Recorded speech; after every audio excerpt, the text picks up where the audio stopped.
Hello and welcome to Our Irish Life.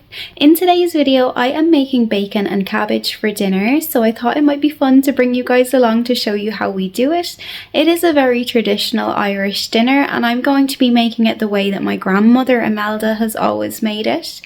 We don't normally have parsley sauce with it, but I know it is quite a popular thing to have, so I am going to make some today just to show you how it goes and how to make it so we can learn that one together. So yeah, let's get going. I'll go through it step by step and we'll see what it looks like at the end. This is the bacon or ham fillet that I'm using for today. We prefer to use the smoked version. I just think it gives a nicer flavour and it's what my grandmother has always used. So we do get this from Aldi and they do a range of different sizes. So you have like small, medium, large. The medium works perfectly for us, for our family, and we do end up with leftovers as well. And I always try to go for the ones that don't have a huge amount of fat and stuff around the edge. It's just what we prefer, but each to their own. So I'm going to be following the directions on the back here, and I will add it to my pot and fill it with cold water and then bring that to the boil then.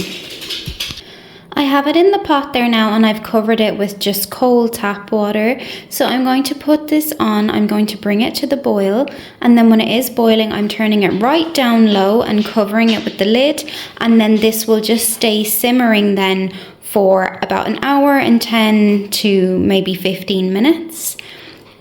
So we'll get that on now. There are many ways that you can do bacon if you want to, so obviously you can do it in the oven as well. We just find boiling the best way to do it because it keeps it nice and moist and maintains the flavour. And as you'll see later, I'm also going to be cooking the cabbage in the water from the bacon just to give it that extra bit of flavour. So now that that is boiling away, I'm going to turn it right down low and cover it and let it simmer for an hour and 15 minutes. So now that my meat is done, I have it out on this plate and I'm going to leave it to rest and cool down before I carve it up. I then have my cabbage all roughly chopped up and I'm going to pop this into the water from cooking the bacon so that it can soak up all that lovely flavour. I have that in there now. I know it's not fully covered with the water from the bacon, but it will reduce down and all cook evenly. I'm going to pop on the lid and leave that on low until it's softened, and then I'll turn it off. I'll let you know just about how long that takes. Normally I just kind of leave it there and forget about it, so it's okay because it's on such a low setting. So while I leave my cabbage on low for a couple of hours to cook, I'm just going to prepare my potatoes. I have them here peeled and cut up into similar sizes to each other because I'm not ready to cook them just yet. I am just going to cover them in some cold water and then I'll drain that off and put in some boiling water to cook them later on when the cabbage is ready and the bacon is carved. This was the cabbage after 3 hours on a very low heat, and it was nice and soft and ready for me to get the rest of the dinner together, so I just turned off the heat and left that in the pot to keep hot. My chopped potatoes kept nicely with the cold water on them until I was ready, so I just drained that off and now I'm covering them with boiling water from the kettle so that it'll just be a bit of a quicker process to get them to boil. I then stuck them on and they take about 20 or 25 minutes to cook. While that was going on then, I carved up the ham with my electric knife. It's much easier to do it. You can do it with just a normal knife, it's just easier with the electric one. I then tested my potatoes, which were lovely and soft, and took them off the heat to mash them with about 2 tablespoons of butter in there. I also do add a splash of milk as well, just to make the potatoes a little bit creamier for this particular dinner because it's really nice and it goes well with the cabbage and the bacon when they are just that bit creamier.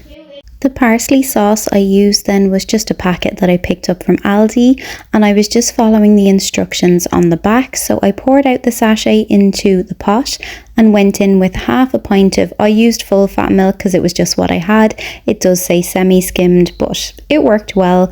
Then I brought it to the boil and just kept continuously stirring it as when I turned the heat down low after it boiling, and it just thickened up nicely into this lovely sauce. I am sure there are much nicer recipes and like homemade versions, so if you do have one, please let me know, as this isn't something we typically have with our bacon and cabbage.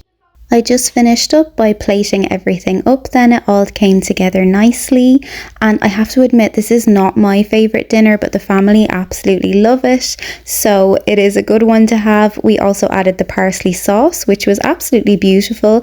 I'm not sure if we would have it again because we do prefer it plain, but it was a really tasty addition.